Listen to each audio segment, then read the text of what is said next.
Whoa! What up? It is a whiskey kind of day. I'm telling you that. It is definitely a whiskey kind of day today.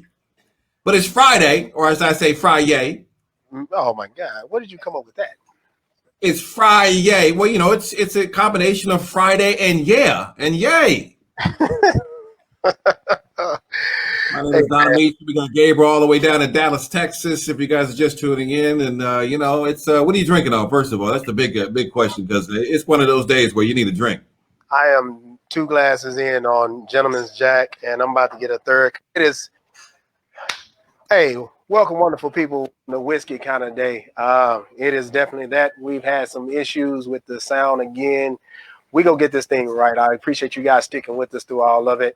And more than anything, thank you for the support and the love that you've shown us over the past few shows. And we gonna keep doing this thing regardless of what keeps on being thrown at us. We gonna keep pushing through this because the information is great. People need the information, and we want to help people build in the long term with businesses and just overall being successful. So here we are, whiskey kind of days. so done, man. What are you drinking, bro? Well, one of the favorite places I want to go is Japan, and there's a town in Japan called Sapporo. And I love Japanese culture, and I love Sapporo. I didn't have time to get any tequila, although I've killed about 5 or 6 bottles this week. So I am drinking Sapporo, and it's almost done. Man, listen, that is, I guess that's all right. That you slammed that thing down kind of hard. It must be already empty. Pretty much. It's like maybe that much left. Well, listen, hey, straight into the show. We're going to talk about what it takes to be healthy for business. That's kind of why we're here, as well as we're going to get franchising. And we got an amazing guest with us today. But one of the things I just want to talk about being healthy for business, and we're going to move right past this and go straight into our guest. But I just want to say, being in business, one of the challenges I've had is really keeping my mind focused on progressing forward. And I've always had to kind of really focus on different things that I could do to help keep myself calm, keep myself focused, not let the different things on the day-to-day basis rattle me, take me out of my mindset and my game plan on what I need to be successful. So music, and that, hey, if I get stressed out, I get some time, music, play jump on the piano when I'm in front of my piano, and just really kind of release some thoughts and kind of let myself be free in a more creative thought process and something I'm more comfortable with. And as a business, you should probably never get away from the things that relax you. Keep those things close to you. Keep the people close to you that help keep you focused, keep you relaxed, and just hold true to that as far as helping you get back to your synergy, and not let anything stop you from being as great as you possibly can, because being an entrepreneur can be hard, man. Well, let me ask you a question. What's besides the obvious of trying to keep the lights on and trying to pay the bills and all this other stuff, what's the one hard thing about being an entrepreneur? What's the hardest thing you found about being an entrepreneur, I should say? One thing that you didn't expect. Okay, so the thing that I found about being an entrepreneur is actually getting up in the morning. I am not a morning person. I hate getting up. Anything before 10 a.m. is terrible. But so the that happens is early in the morning. So I like to get up around 7:30 every morning, try to get focused. But honestly, my brain doesn't even start to work until about 9:30. So even at 7:30, I'm in a fog for like 2 hours. But I try to push through it because there's still things that need to be done, especially when you're dealing with a national brand host.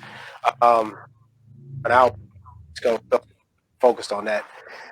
Hey, Gabe, I'm gonna ask you to check your mic cord just a little bit. You're cutting in and out. I just want to make sure you got a secure connection in there. You are correct when getting up out of the bed and motivating yourself because you're working for yourself is one of the hardest things to do, because you have to hold yourself accountable. And sometimes we like to give ourselves passes. And you know what? I can sleep in today, but you know what? You ain't gonna make no money. Because like you, my day doesn't start until 2 p.m. I wake up around noon, and I lie there for about another hour. Then I get up and start moving around, so it's good, but I understand it. Accountability. Yeah. That accountability, because, if you don't do it, who's going to do it? You have to get up, you have to be focused, and you have to get up and want to do it, regardless of how you feel, regardless of what you're accustomed to. If business have to be done at 7 o'clock in the morning, then you got to be prepared to do business at 7 o'clock in the morning. Now, to answer that second half of that, the most difficult thing about being an entrepreneur that I didn't expect, I don't know, man. I've been doing it for so long that I pretty much expect anything. Now, if you would ask me that, probably, what year is this? This is 21. 2021. Now, if you would have asked me this probably like in 2003, 2004, going into maybe 2005, I probably would have had an answer for you, because that was that trial and error period for me, where everything was a juggle. Everything was scrape your knee, hit your head, bump your elbow, whatever you want to call those hard knocks to kind of get into business and get familiar with being your own boss or generating your own income. That was probably the moment when everything was more challenging for me, and I may have had a better answer. But at this point in time, man, a solid 17, 18 years, man, I pretty much expect anything, and I just get up with the mindset that it's going to be a fight, whether it's an easy fight or a hard fight. I'm just ready to fight. Does it ever cross your mind to say, you know what, let me stop this and let me just go try to find a job, 9 to 5, call it a day? Man, I mean, you know what? There has been moments throughout the years where I've stopped and just been like, I need to go ahead and get that 9 to 5 to just make sure these ends meets, because time got hard, or things that, the dynamics of business changed, and my business may not have been flourishing at the time at its maximum capacity. So I needed to go and do X, Y, Z. But having a background in finance and sales, I've always been able to kind of fall back on something. So it hasn't been hard for me to find. Obviously, sales jobs are easy. Well-paid sales jobs are a little bit harder. But I've always been able to fall into that category just from my experience and be able to kind of carry through. And, being in an entrepreneurial space, you kind of always got to kind of prepare for those different things, prepare for those setbacks. And one of the big things about 2020, a lot of people didn't realize that how coronavirus is going to affect them. So they got sick, or, for me, I got sick for a minute, and it kind of set me down. I had to refocus some things, but having business partners made it a little bit easier, because they was able to step in. But I think about those people that don't have business partners, and you got to really kind of focus on taking care of yourself, because if you fall ill and your business is your primary source of income, who does your business for you? A lot of times as entrepreneurs, we sit back, we push through those, we plow through those moments where we need to be taking care of ourselves. Because we have that mentality or that focus that if it doesn't get done, nobody else is going to do it. And so we push through, we ignore illnesses, we ignore the signs, and next thing you know, we're set down forcefully by our illness, or our body tells us we can't do anymore, and to the point where everything comes to a so, hey man, that may be money. Answer it. No, it ain't money. It ain't money. Trust me, it ain't money. Man. Yeah. Let me just tell them on a live stream, okay? Yeah, well, tell them to tune in, man. Yeah. We were talking about coronavirus and how this unexpected this last year has been. I like to bring in Brandon, who, from what you're telling me, is started a Anytime Fitness gym.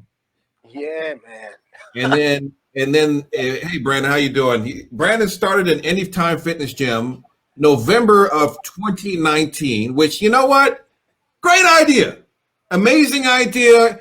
All about health and wellness. I'm assuming the capital requirements must have been astronomical to get this thing going up, and the insurance and all this. But you know what? Like every entrepreneur, I'm going to put in the blood, sweat, tears. I'm going to pull my family resources together. And we're going to take the bull by its heads, and I'm going to make this a success. So 2019 rolls around, November, you got the franchise, you're good, and then the unexpected happens, which makes it a whiskey kind of day, or I should say whiskey kind of year. The coronavirus hits, and you're stuck with bills with nothing to bill. Is that correct? That's about it in a nutshell. So we kind of came into this thing thinking, you know what, I got a passion around health and wellness, people that look like me, and people as a population as a whole. And so it's like, hey, let's put all our chips on the table. Let's get behind this. Let's do it. Interesting thing about health and wellness is if you look at it like from a share of wallet perspective, it's generally the last thing that an individual will invest in and the first thing that they will divest in out of, right? So the moment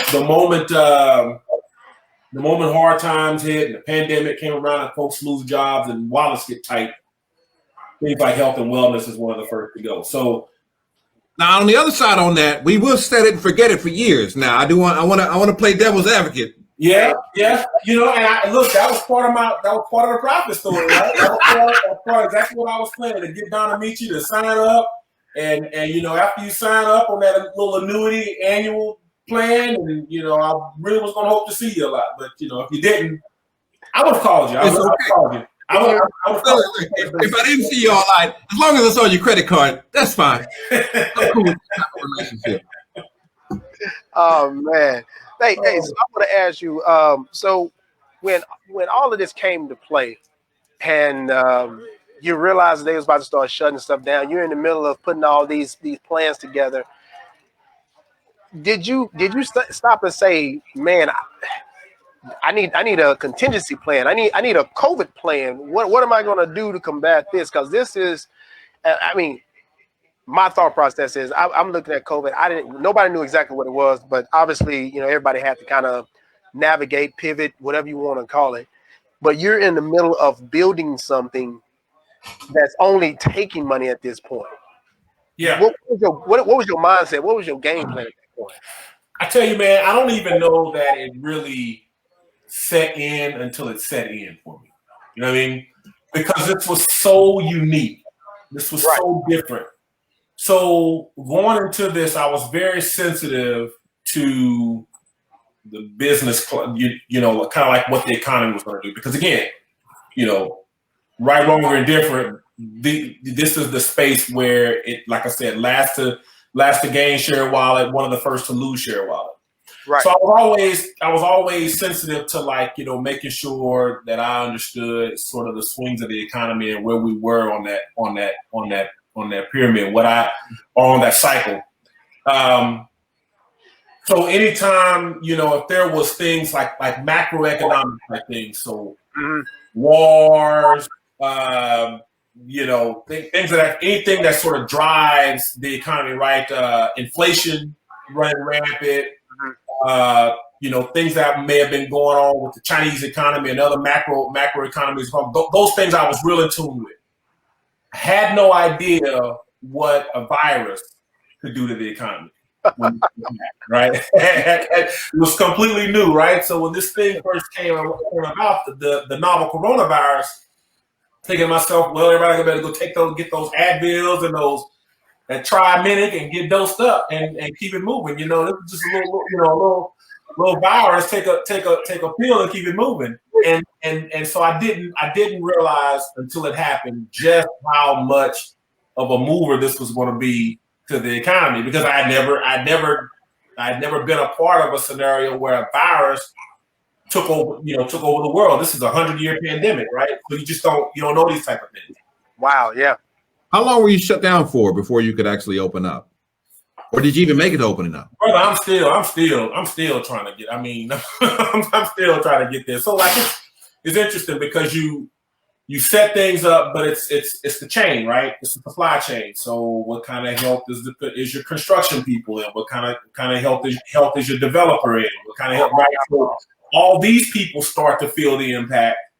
So it just kind of cycles down into what I can do for my business. No one was building anything or not anything that you want to pay for. And so then it's like, okay, well, if no one's building anything, no one's building out anything, you can't get your hands on subcontractors anymore because they can't work because of social distancing and things like that. So everything just sort of the cycle through. But of course, you've signed some papers, signed some loans, you've been dug into that 401k and took a big scoop out of that, and all, so. Did you? So you didn't get a chance to open up, or it was just? So have you been able to talk to your creditors or lenders about not necessarily forgiving, but easing the terms? Let me put some payments on the back end so I can have some breathing room until we can get this going on. Yeah. Did you see about any possible PPP money or grants or whatever to kind of help offset some of the finances that you still, because you still got electricity, you still got a building to pay for, and I'm pretty sure you still got the franchise fees that you got to get back. That's right. So the good news is that if you're able to come in with a strong capital position, then people are willing to kind of hear and entertain, what sort of risk they can kind of mitigate and begin to look at that a little bit more. So like business loans, creditors, the franchisor as well, right? Same sort of thing. The good news is that when it comes to the franchise fees, I'm in the back of the line, right? Because they got people with open gyms right now that can't pay that franchise fee. So they really focus on me. You see what I'm saying? So it's me. I've got a little benefit there from they got to go handle those guys. These guys have open doors and they can't pay those franchise fees right now. Have you, when you say come in with a sizable capital position, what are we talking? 30? Yeah. So 45%, or so just a like literally just kind of a liquidity position. So how fast can you come up with what you owe, right? Before I got into Fubo Mobile, I was actually looking to Burger M or Burger IM, depending on how you want to Burger M. Yeah, and I was on a short list talking it through.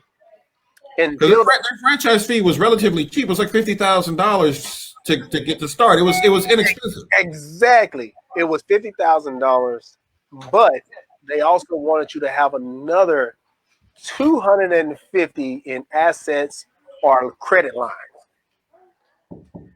So yeah, I was at the table with the 50. I had a little bit more for credit lines and being able to do the other things to build out and all this other kind of stuff.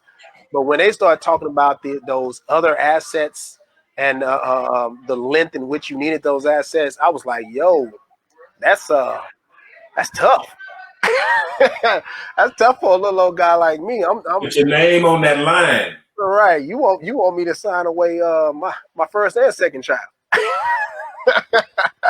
So we need that collateral. Right. And that collateral. we talking about a food joint. So we know food joint is hard turnaround. Which is an extremely hard business. Right. To be a part of. Restaurant. What made you choose what made, because we're talking about getting in a different franchise. What made you choose the gym franchise? Was it kind of like this kind of aligns with my health goals, and this would be kind of a cool thing to kind of to get into business? Was it economical to kind of start this type of gym business up? I think it was a few of those things, right? I mean, I've got a passion around health and wellness for people, and trying to extend our lives and make sure we live good, healthy lifestyle. So I've got a passion around that, and being able to kind of see people evolve and grow in that journey. Just keeping it real. And there was at the time, there was a nice profit story around that, right? I mean, you have fairly fixed asset costs, right? You make an investment and then it's fairly fixed for a time being, at least for a while, until you have to sort of start reinvesting in that stuff. But and then from a labor cost standpoint, fairly controllable, right? You got just front desk, janitorial, front and then desk, a couple of, maybe a full-time trainer or two, maybe a full-time trainer, part-time trainer, an office manager, and maybe someone at the front desk, and that's about it. And the rest of the stuff is just like revolving type costs, cleaning and maintenance and all that type of stuff. So I think your biggest bill might be what, electricity, and then rent. And rent. Yeah, rent. Rent. If and like if I look back on, if I had to do it all over again, right? And I've never been a believer of, people say all the time, if I had to do it all over, I do it all. I do. If I had to look back over, I do it the same way. I don't have no regrets. Bullshit. I've got regrets. And if there were things, if I knew then what I knew now, I would do a whole hell of a lot different. Oh, man. Okay, well, let's talk about that. Yeah. November 2019, you're getting ready to open at any time in Dallas, right? You're in Dallas? Yep. All right. So what would you do differently than, what would you do differently? I mean, would it have been better to open the gym up during the summer? I mean, I think you were opening it up ready for everybody's New Year's resolution in January, February, which is going to be a lot of business, right? Yeah, that's right. If I had to do it all over again, I would have opened it earlier. I would have been more dogged around getting some things done. I would have probably not depended so much on like others. So I was literally the last man in the supply chain. There was a developer that had to develop the land and build it and then sell it to a guy that was going to own the building that was going to rent it out to me. I could have just built the building for all of that. See what I'm saying? And another franchisee out of Denver, she told me her story and she encouraged me. She said, you should think about just building the business yourself. She said, I build my own buildings, and my tenants to the left and the tenants to the right pay for me, right? Pay for my gym. Oh wow! Right. So she's you should stop jerking around with these developers and these landlords and build your own building. And at the time, I was like, yeah, that's nice and all and everything, but I'm trying to save a buck. Is that? I'm thinking it's the cheaper way. And if I had to do it all over again, I'd make that investment, because even if the gym was more difficult than what I thought it was, I still would have had the opportunity to have other sources there in the building. So that's the first thing that I regret. That could at least cover the mortgage on the property. Absolutely. At the end of the day. So even if the gym's not making any money, the basics are still covered, and you just gotta sit there and wait it out. Because the story is just like any renter, right? You rent, you'll never own it, right? It'll never be yours. Listen, not in a million years could you even thought that we would be. I mean, this is $1 million to one. Like, but this would have made sense with no pandemic, right? It would have made sense. It does. Do you know how cheap money was in the summer and the fall of 19? Do you know how low interest rates were? They have been trying for the past decade, ever since the 08-09 recession. Keep interest rates artificially low, which is one of the reasons why we're seeing a lot of this boom around the country.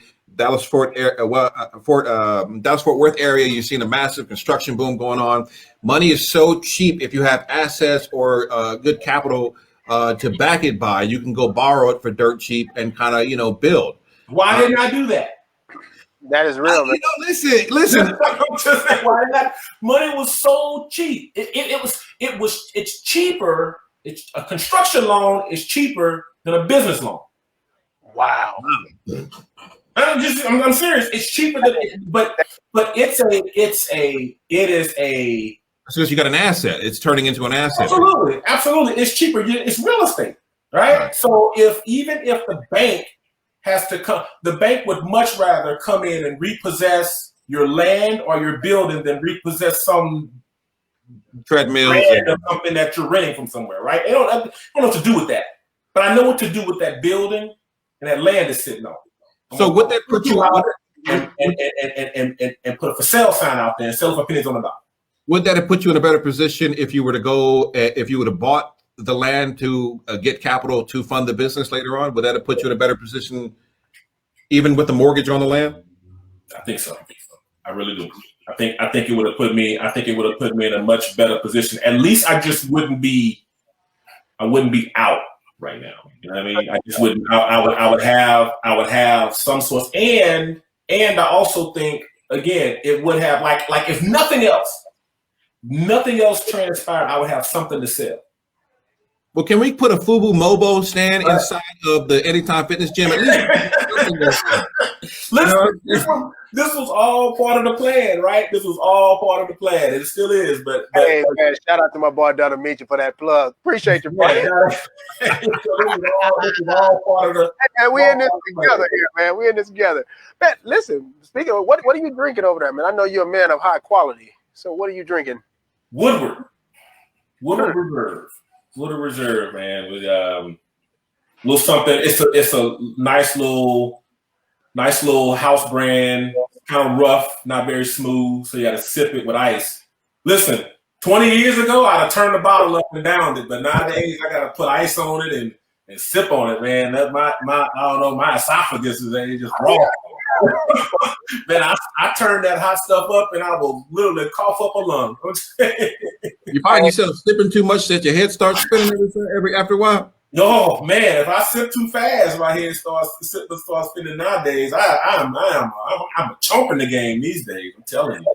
Hey man, listen, Don, you don't know this, but Brandon is also a brother of mine of Alpha Phi Alpha, same chapter. He came before me a couple of years, and I was honored to meet him on the yard as well as back here in Dallas. And I appreciate him always being there for me. He's always been just a voice of positivity in everything I've done. But more than anything, man, he has some amazing stories about how just being at Southern University has catapulted me. I even brought my wool out. I see you. I see you back there. I saw you back there. I saw that S on your chest. That's on your back, but I saw it. Representing Southern University over here, man. Man, that thing you should have told me I would have wore mine today. It's at the cleaners, though. You know? Oh, okay. Yo, man, I was gonna wear it, and then I started sweating, and then I started melting, and I was like, yeah, no, I gotta. No, it's not that serious, brother. We don't. Yeah. People that don't know the difference between sweating and melting, that the difference is sweating, you can wipe that off. Melting, you got to go take a shower and that's right. Wow. Get out the clothes. That's right. Armpits, all that. Yep. Yeah. So how do you, Brandon? Back to the Anytime Fitness thing. How are you going to recover? So obviously, 2020 is a loss, pretty much. Are you able to? So you weren't even able to open back up at all, quasi. I know the restrictions are kind of different. I'm in California, and the gyms here, I feel so bad for them. Some gyms have moved outside, but because it's freezing cold outside, like what are we going to do? Yeah. I feel bad for a lot of Orange Theory people who are stuck into places where they can't go outside, these little boutique gyms. Yeah. How do you survive? How do you move forward it's a pickle. The plan is to still move forward, right? But it's literally, like I said, every piece of the supply chain has been adjusted by this pandemic. So right now, if I needed to go, like if I got an order, real story, I got an order in for 10 treadmills right now, and I'm on back order for 10 treadmills. Right, the suppliers literally don't have them right now to ship out. Squat racks. I mean, you think about just equipment, right? The equipment for this stuff. You got to get the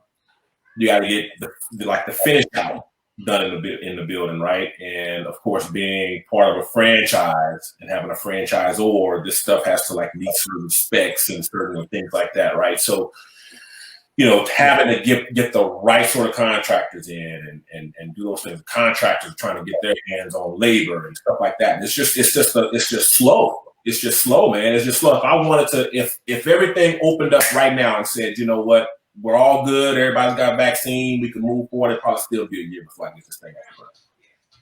Right? So, yeah. You know what? And that's another thing. It's another unforeseen thing that happened with the coronavirus. And you can see it a lot if you go to the grocery stores. Yep. The supply chains everywhere has been disrupted. There you go down some of these aisles, and it's very scary because I'm like, wow, we're just like a few weeks away from disaster. Like we're really everybody's living on those small margins. That's right. Like there's no toilet paper. There's no inventory, man. There's no inventory. Nobody. I mean, because nobody. You didn't have to have it, right? Inventory is cost, right? You sitting on a warehouse or treadmill. You got to insure that shit. You got to make sure that you know what I'm saying. You got nobody wants. The name of the game is to keep your inventory cost as low as possible. So when something like that, but you didn't foresee there ever being an issue with manufacturing. Even you look at the treadmill companies, right? You need rubber and parts and stuff like that to build it. Where do you get rubber from? Right? You go to look at this. You go to the tire store right now and they got empty shelves. Tires. Right? It's like tires. Tires is oil, right? You need crude oil to make rubber, right? We all know what the crude oil business is like. If you don't believe me, go try to apply for a job at ExxonMobil. Right now, and it's it's just the whole thing is disrupted right now. I was talking to somebody earlier today, and I saw this guy on I guess he was on Facebook or whatever, a black guy who was working on the Keystone Pipeline, and he's out of a job because he was crying about the executive order. He said, "How is it that with a stroke of the pen, someone can eliminate my job like that?" It's been a very, very tough year for everybody.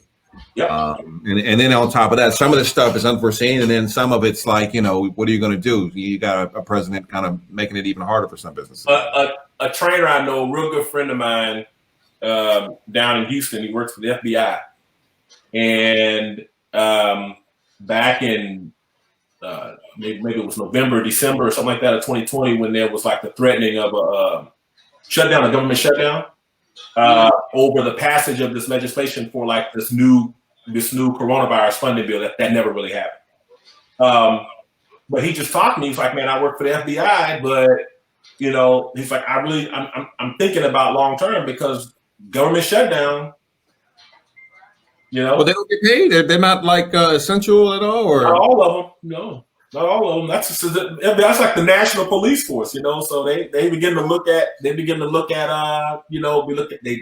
staffing there as well. Especially the longer it goes shut down. A few years ago, remember the government shut down for like months.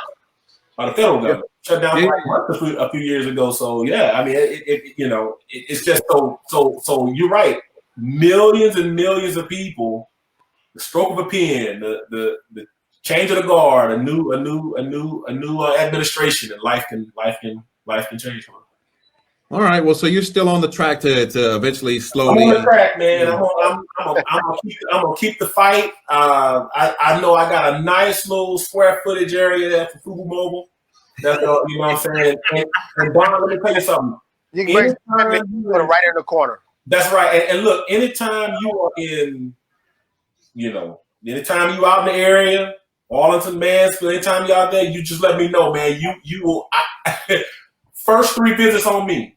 Hey, all right, on me. All right, don't worry about it. In a year of credit card payments on me, okay? I'm not gonna be there.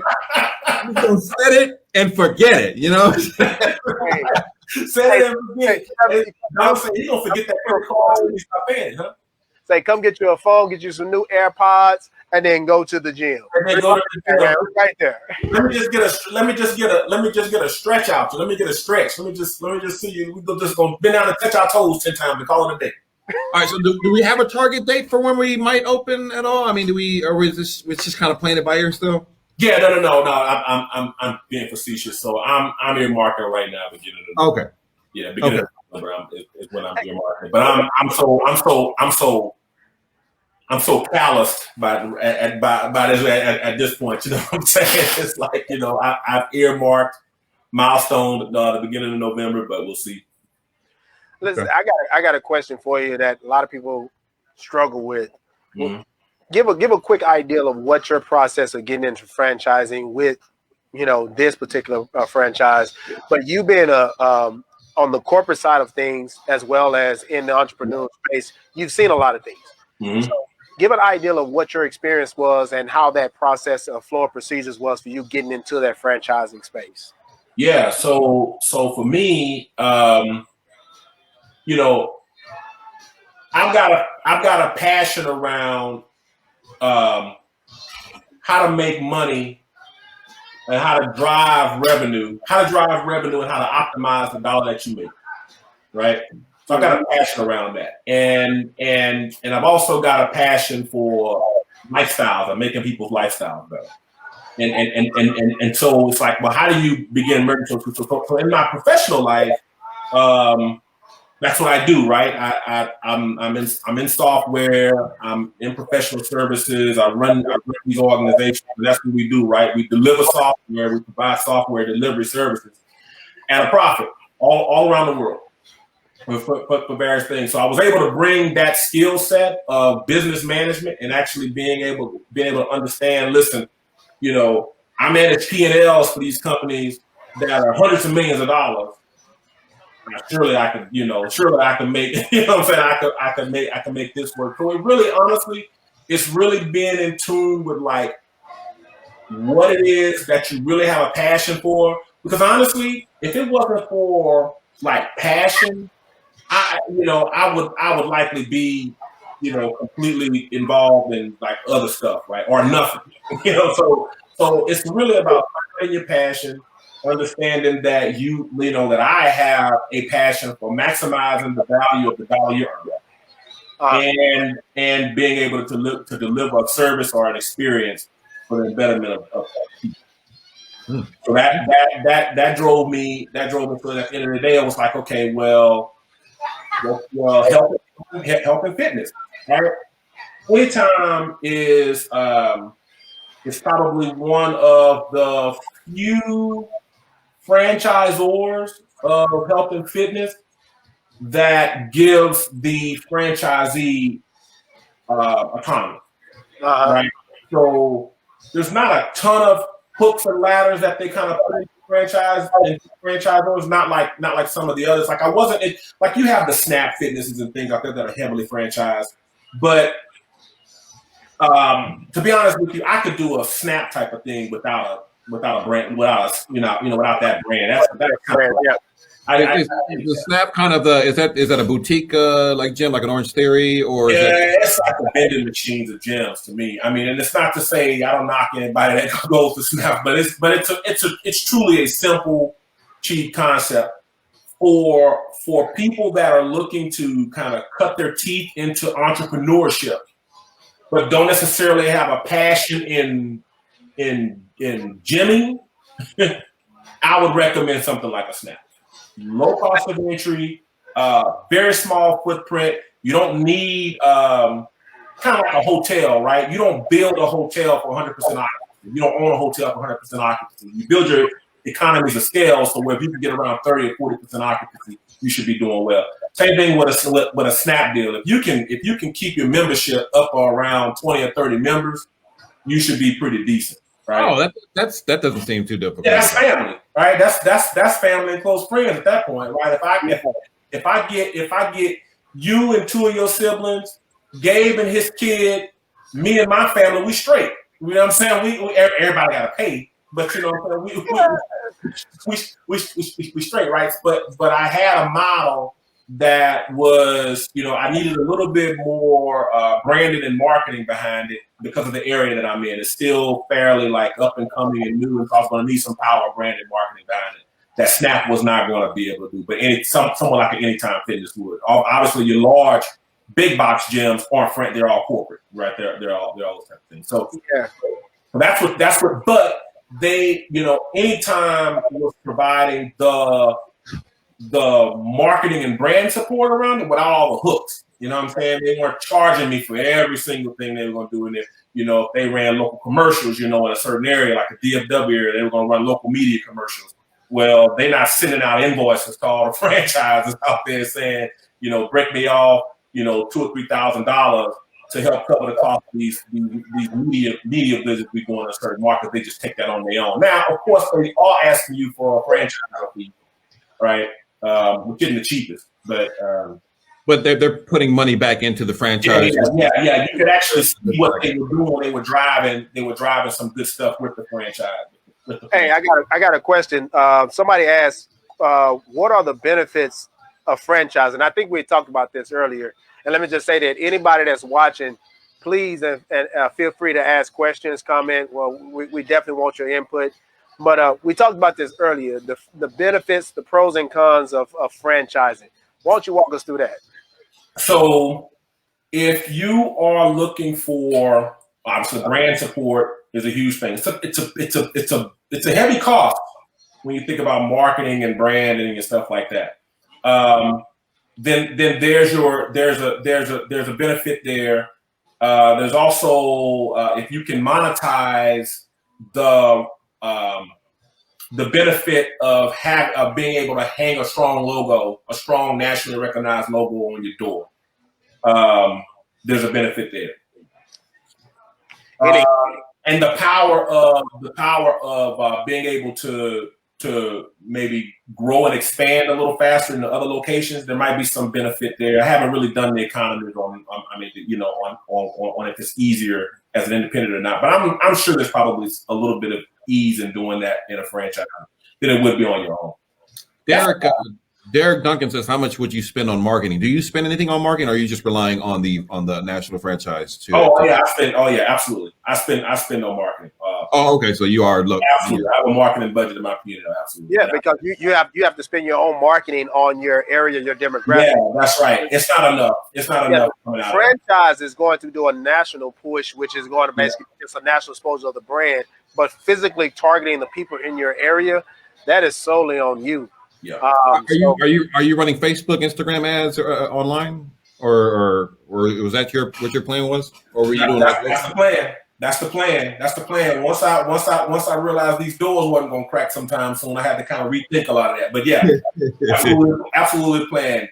Social media marketing, all of that. Absolutely. Are you gonna get the guy on the street with the sign, the spinning sign? You gonna get one of them? You might have seen me out there. I might have seen. Right now, with these corners are looking, it might be me out there that's spinning the sign on the corner there. Me and my kid. I might have her out there. Anthony Cole said, "How do you know what marketing is truly effective?" Gabe, I don't know if you have an answer to that. My answer is, I don't think you do know. I don't think that it's an art. It's not quite a science. The yield on like being able to monetize the benefit of advertising is really, really hard. It's almost like sending out surveys. You send out what's the average return rate of surveys like 8 or 9%? Oh, you got to send like thousands of them to get it. Same thing here. I don't quite know how to monetize the benefit of advertising. All I know is that you do a bunch of stuff, and at the end of the day, you measure the growth of your your revenue. You measure the growth of your revenue, and Jim, is truly is your role, your roster, and you see it's growing, and then you figure one of these 5-6 things I'm doing is working. Yeah, I think it's like fishing. You got to put your and I tap into that. Currently, with today's technology, there's a few different ways where you can attach either coding or algorithms to different type of pieces of marketing, but a lot of that is really based on digital marketing. If you get into your what they old school style guerrilla marketing, where you're pushing on the streets and things like that, it's really kind of hard to assess what that is, because consumers generally don't follow the rule step by step when it comes to marketing. They're going to cut corners. They may hear it. I've even learned that over the years from different avenues of education, that it may take a person 5 to 10 times to hear about your brand or hear about your marketing before they take an action. So it literally can be they've seen 5 or 6 different marketing campaigns that you did before they take an action.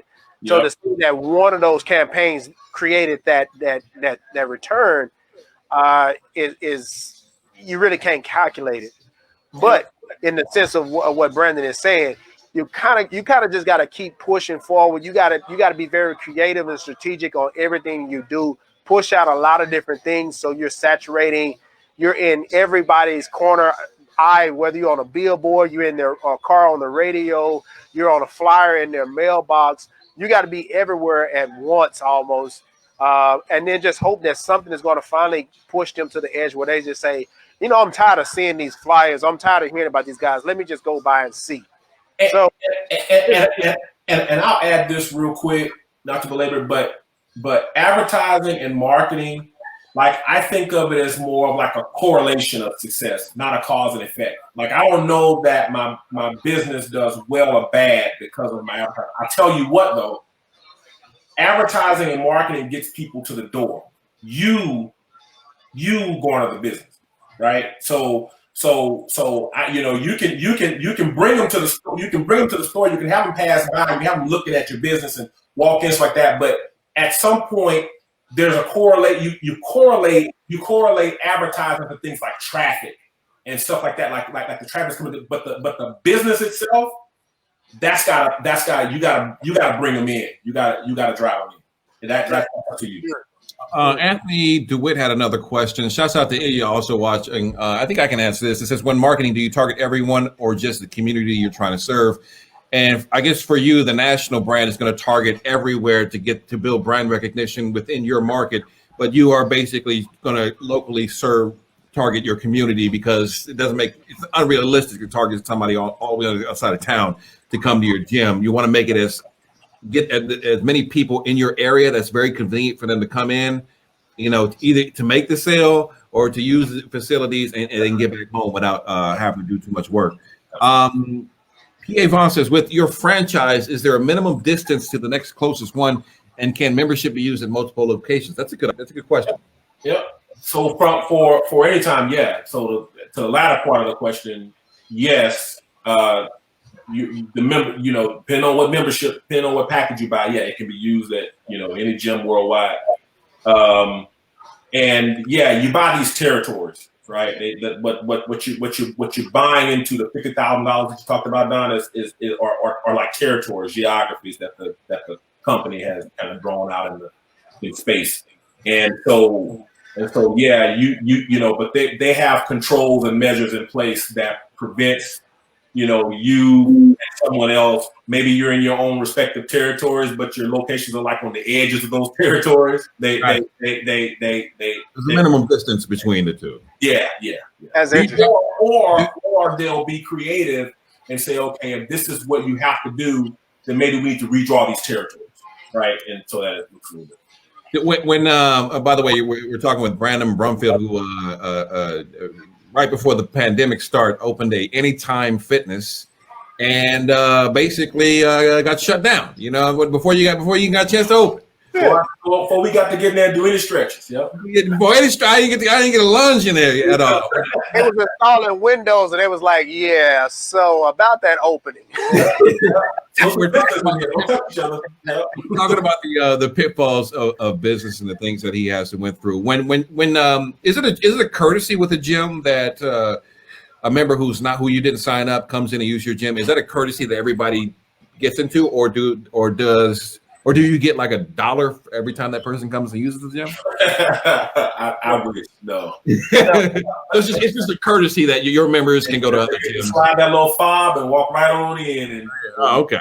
And do their thing.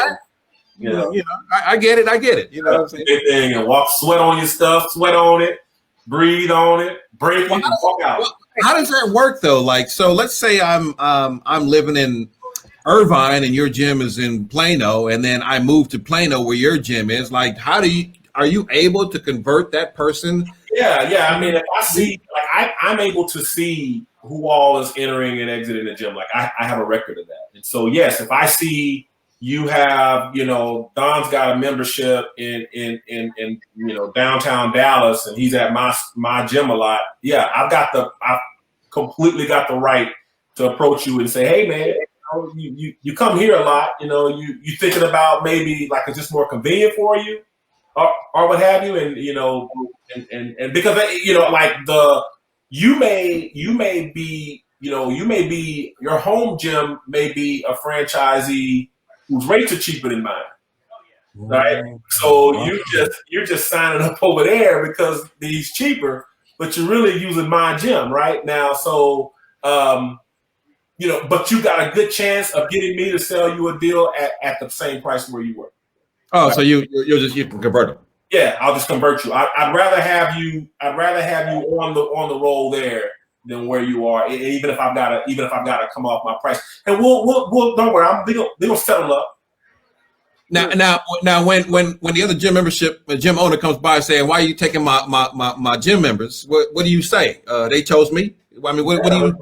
He told me. What is that, a pimp line? I didn't choose them. They chose me, baby. Yeah, he told me. You're talking to me like you want to do something to me. Hey, yeah, you keep eyeballing me. You go. Like you want to do something to me. Yeah, hey, he chose me. He's here. Wow. Hey. All right. When I get down to Dallas Fort Worth, I'm gonna come down to the gym and sure you are done. One day. Well, like I said, man, you could come in. That's the good thing about the brand and the way, like the marketing strategy really is towards, no pressure, right? No pressure. You ain't got to come in here. Sometimes you go to the gym, it's like a fashion show, and they usually, you go to like Gold Gym. And you got guys in there that got arms as big as legs and busting out of shirts and kind of walking around and, stuff like that or whatever. And, picking up 3,000 pounds with one hand and all that type of stuff. What is that? What is the psychology of that? Because sometimes it takes a minute for me to get in there and work. I'll be like, Well, hey, let me ask this question. It's a gym psychology thing, So let me ask you this, and this is to your question here. When people open businesses, a lot of times they look at the business itself, they look at the structure, but they don't necessarily look at what exactly is this business selling. Yeah. Like when you look at McDonald's. McDonald's is selling convenience.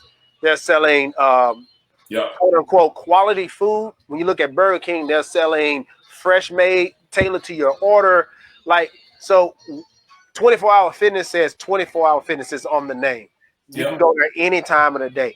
Anytime Fitness. What is Anytime Fitness actually selling to the consumer of who needs a gym? No pressure. No pressure. No. I'll meet you where you are. Where you are. Wherever you are, whatever you are, we're going to get incrementally better every day. But you don't have to walk in here. Right. In fact, a lot of the things that we look at, and a lot of the ways that it affect a lot of my business model is I literally will meet you where you are. So don't worry about coming to the gym. I'm going to run a social media campaign that say the first 20 people meet me in the park on Saturday morning, and we just going to stretch and do calisthenics. I'm gonna have one of my trainers come out there with me. We just gonna do some stuff out in the. We're not even you and grab your friend. Bring a friend. We just gonna meet out at 9:00 in the gym at a park on Saturday morning. Man, that's beautiful you say that because I actually got a membership with Anytime Fitness, and obviously, once you get open, I'm gonna have to move my membership over there, but I'm gonna have to go to the gym somewhere else. Yeah. But I was thoroughly impressed with the fact that coming from the fitness industry, Anytime Fitness has a actual gym area specifically for women. Yeah. It is no men allowed. Mm-hmm. And I think that hits the nail on the head when you said meet you where you are, because most women have that barrier of going to the gym and being ostracized or being looked at funny, and having that separate room. I'm literally mean it's a room. Like you got to go through doors, walls, windows are tinted. You can't see in there. It's the whole seclusion of they're been able to come to this gym, being able to get themselves to the point in which they're ready to enter the main floor if that's their goal, or they can do everything they need to do in that separate area of the gym. Yeah. So that is hats off to Anytime Fitness for that. What is that though? Like, what is that psychological thing? Because I felt that. I remember when I was younger, I never really paid attention to anybody in the gym. I would just go in the gym and do legs and just work out. It wasn't no thing. But as an older adult, I'm more cognizant of like you're human. Everybody around me, like it's the human element. We live in a society. We live in a society now where where everything's pretty instant. You've got instant exposure to millions of people at the drop of a dime. I mean, it's human. We all subconsciously are worried and concerned about our vulnerabilities. And so what are people generally most vulnerable about? Body, things like that, right? And so it's a natural feeling, right? What the good thing is that can you get into an environment, can you get into a space that you get comfortable with? Because not saying I can ever do anything about your vulnerabilities, but if you, and to Gabe's point, if you and 10 other people are vulnerable about the same thing, then guess what? You're kind of not that vulnerable anymore, right? Right. Group sessions, right, is the reason why so much footprint. About half of the Anytime Fitness, about the half of my gym's footprint is dedicated to group work. That's how important. First of all, it's a good economic thing, right? Because you have the costs that are really fixed, but you have these classes where everybody's paying, right? So economically it's a good model. But you also think about it like, it's so rich of a financial thing and an experience thing, which is what I'm talking a lot about, which is the experience in the gym that I've literally dedicated half the footprint of the gym to it. So yeah, I mean, it's a psychological. We're human. We're group people, right? We think about what others think about us and stuff like that. That's what makes us. I think that's a great point that can actually translate to multiple platforms of business. Mm-hmm. When targeting or dealing with your target audience, sometimes you have to focus on grabbing the attention of the masses. That's right. To start getting to single out those individuals that's going to business. But look at Don over here. If he's doing it, I know I can do it. You know what I'm saying? What I found is that the more you go into the gym, the fear and the vulnerability fades away, and then you really kind of just get focused on what you're doing. And especially if you're listening to a book or music or whatever, everything else, you kind of get out of your head of like everybody's looking at you, and you just like, let me get in here and do what I need to do. Yeah, and you gotta meet people where they are. Some people want just that experience. They want to come in, put the headphones on, do what they do, and walk out. Others are coming in there, and man, it's like a social job for them. It's a job. They're there all day. Yeah, when the gym's open 24 hours, man, you walk into the gym at 10 o'clock or 11 o'clock in the morning. You bound to see little old ladies, old dudes in there, man, and they sitting on the equipment chopping it up. Right, I know the thing. Yeah, you know what I'm saying. It's a communal time for them, right? Exactly. That's right. You go in there at 4 or 5 in the morning.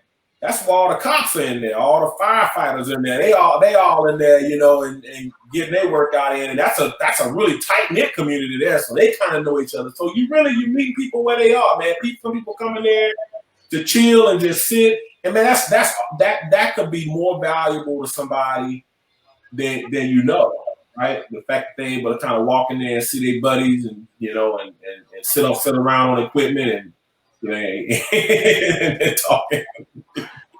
And so I'm gonna switch gears and go towards this HBCU experience. It's kind of one of those things that's a really hot topic now. But me and Brandon kind of talked about it earlier about just how going to an HBCU gave us a different perspective on some things. But specifically, I want to ask you, Brandon, so your HBCU experience, how did that help you kind of mold your thought process and how you maneuver in business, in this entrepreneurial space? As you said, the different strategies, you put 50% of your space towards the group effort. All of those things are concepts that you had to create. Yep. How your HBCU experience, how did that help you get to that mindset and instruction? Yeah. So there's nothing like it, right? I think I mentioned that to you earlier. There's nothing like that experience coming out of an HBCU, and I think one of the things that it really drove home for me is don't ever take for granted where like source of truth may come from, valuable information may come from. You know, there's nuggets of wisdom to be gained just about anywhere. So you want to make sure that you always understand, and you always you make sure that you always listening, and you're always learning. I think about just my professional career, right, and the way and the things that the way that I've grown and learned, and the lessons that I've learned there, right. It's just the insights and the nuggets of wisdom and knowledge that you. If I could tell you some of the ways I've learned, the folks that have told me certain things and the way that I've learned things, you would sit back and laugh your ass off because it's like, yeah, come on. I'm telling you, there's wisdom and nuggets of truth and knowledge and insights in the most unsuspecting places. So, when we went to Southern, we had this dude that used to sell tea cakes, push them around in this little buggy. Sell these tea cakes, and I never bought them, never ate them. But that he would pull up, and he would just talk and just drop nuggets, and he talked really fast and stuff, and so you have to kind of listen pretty hard. So I got a feeling like 90% of it I didn't even catch what he was saying, but I used to just get a kick out of it because he get passionate and he would be talking about things. Every 10th word I grab it. And I can tell you one thing: everything that he's told me, most of the stuff he told me, I've never forgotten that. Never forgotten. Wow. And then he'd take his little buggy and push on. That's what I'm telling you. That was one of the biggest benefits. It's not like a mythical creature. Just he just comes in, drops nuggets, and then drop some knowledge, talk fast, be passionate, and say, "All right, I'm out of here." All right, baby, get you on the flip side. So. Man, like that, man. It's so much you get out of that experience to kind of take with you and move forward. I tell you what, this notion that HBCUs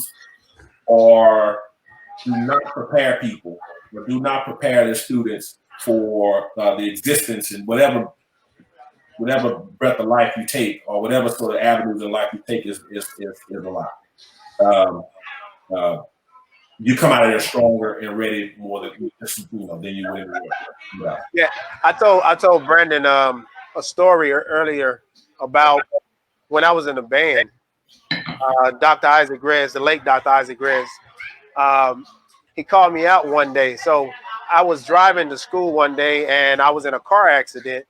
I was hit by a state trooper and all this other kind of stuff. So being in an altercation with the state official, there was a lot of media that came to the scene, and obviously the 12 o'clock news, the afternoon news, they did an on-site interview or whatever, and they was asking me about the accident and all this other kind of stuff. And later on that day, I go to band practice. As soon as I walk in, someone says, "Hey man, Doc want to see you." I was like, "Okay." I go in, and he goes, "So you was in an accident today?" I was like, "Yeah." He was like, "Who told you you could wear my shirt on the news?" I was like, well, "Wait, what do you mean? You can wear my shirt? That's my band shirt." And next time I'm in an accident, I'll be sure to strip. Right, you know what I'm saying? And as a long story short, he goes on and explains to me that any press can be, construed however, and because I wasn't the owner of that brand, I had to be conscious of what was seen. And so subconsciously, man, that stuck with me. And right now, man, I am so protective of the brand.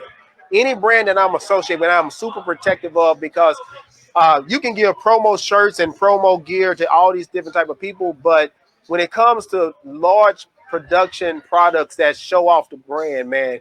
Anybody can have that stuff on and things can happen. And next thing you know, your brand is a part of something. And you have to be conscious of that, man. And so I strategically make sure that my promotional products are different from my employee, my sponsorship products. So if someone says, hey, man, I saw somebody do such and such, man, they had on a FUBU Mobile shirt. I'm like, well, what did it look like? Oh, well, that was a customer. Because of that type of shirt. They don't work for me. They're not part of the brand. They're not part of it. That was a customer shirt. That was a promotional shirt or whatever the case may be, man. But that experience literally came because Doc was a pit bull when it came to the upkeep of the Southern University Marching Band, man. So yeah, man, you just find gems just in the oddest of places. And that was one of those moments where I was dumbfounded for years until I got into this position where I had to protect my own brand. So, man, yeah, absolutely. Yeah. Who told you can wear my shirt on TV? My shirt. On that. Man, he didn't even ask me how was I doing. That's what I'm saying. Well, you hurt. You hurt. Right. Like who told you can wear my shirt? Well, I didn't know I needed permission to wear the shirt that I already had on. So funny story here. So I was a freshman at Southern, and I'm dating myself. I was a freshman. I was there from '98 to '02, and so I was a freshman at fall of '98. And at that time, I don't know if it's still like this now, but at that time, you know, they had, the dorms were not co-ed, right? Had male dorms and female dorms, and Satterwhite was almost like a 1960s hotel, you know what I'm saying? 3 or 4 floors, and the doors, you walk out of the room, you're outside, and they had these ledges like that, like the Lorraine Motel, you know what I'm saying? It was kind of like that.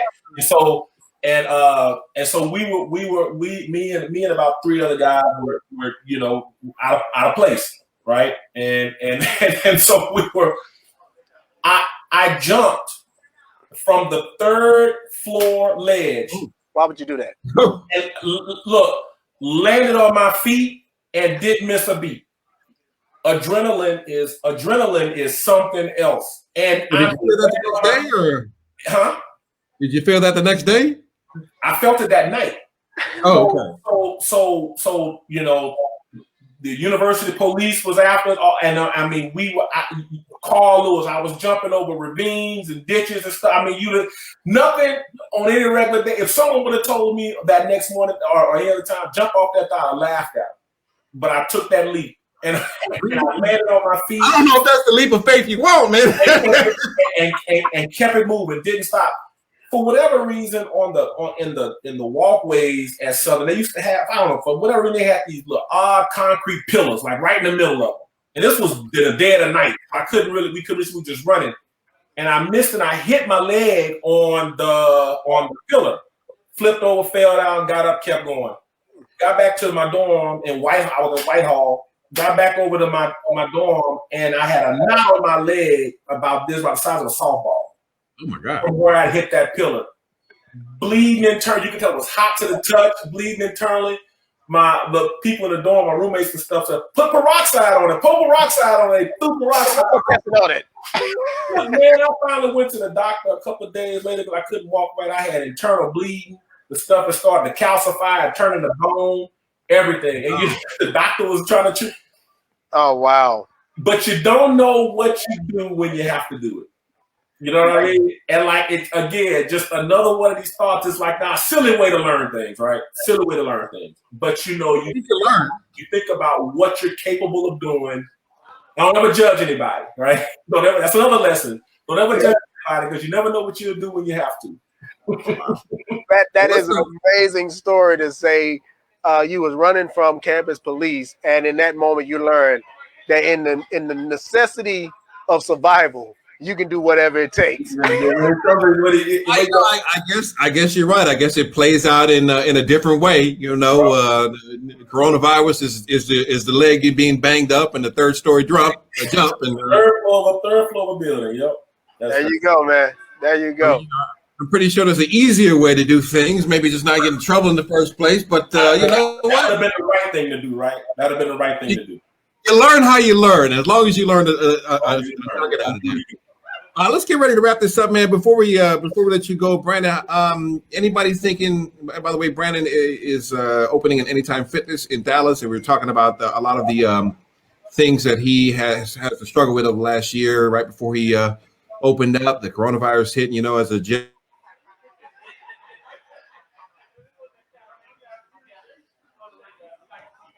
What can you leave? There you go. Okay, sorry. Any nuggets you can leave people who are thinking about starting a franchise or getting into the franchise business? Anything that you've learned along the way from obviously check the world to see if there's a pandemic coming. Anything you could pass? Do the work and understand what it is you're looking to achieve. Right. So build that understanding first. Don't make the mistake that a lot of franchisees do of being in love with the idea of entrepreneurship and looking for the quickest way to get into it. Because then you'll find yourself getting into things and paying for things that you're not passionate about. Right. It's a lot of franchisors out there that qualify really nice for being a franchisee, mm-hmm. but don't do a good job at managing the business. Let me tell you something.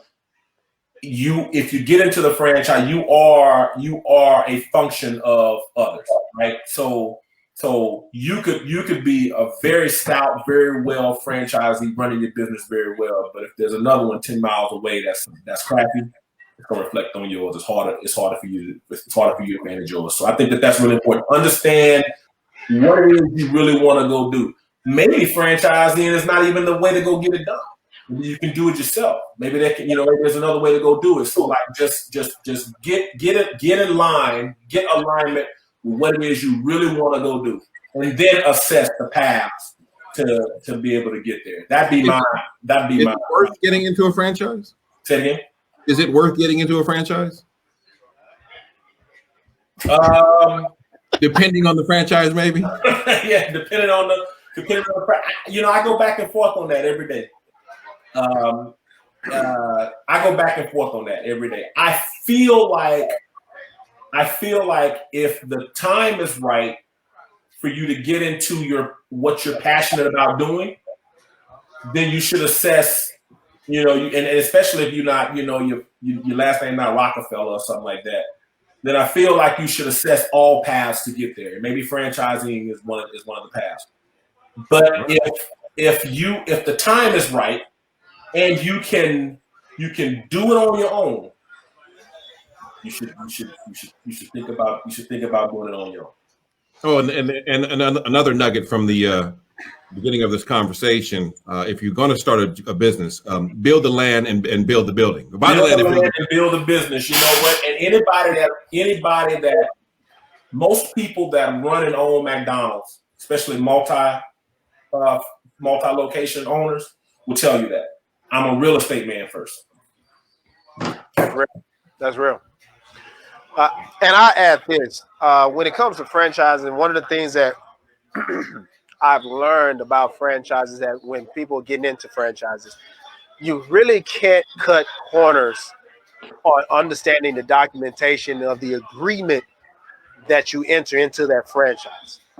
So if you decide to go the franchise way, and I mean, this is with any business endeavor, but more so with the franchise, make sure you have an attorney on hand to read over those documents, because a franchise disclosure agreement, that thing can be literally 150, 200 pages. Easy. Yeah. Easy. That's right. And there's language in there that is not really meant for you to understand. And so you need to have an attorney on hand.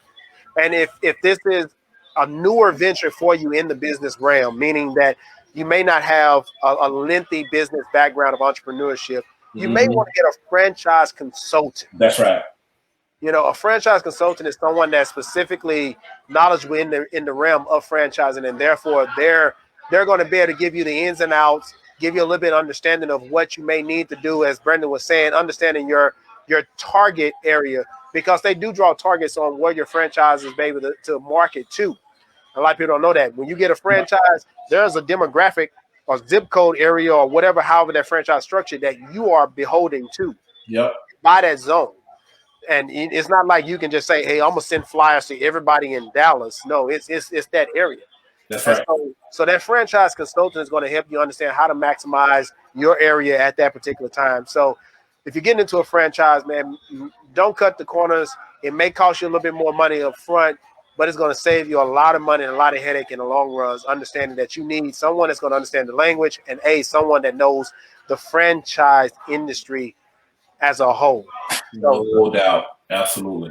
I'm going to let Anthony get the last question in here, and this is for Brandon. They say, how do you know if the person you want to partner up with is going to be the right person? Might be for both of you guys to be able to answer that. That's a good one. I think the best way to assess that is to know yourself, right? Wow. That's to know if a person is the right is the right person, if to know if someone else is the right person, or get in touch with yourself. Are you the right person? Like, does someone want to partner with you? And that's not, that's not a dig. It's just being, completely honest. Like, how do you respond to things when it gets tight? How do you respond when there's conflicts of ideas, right?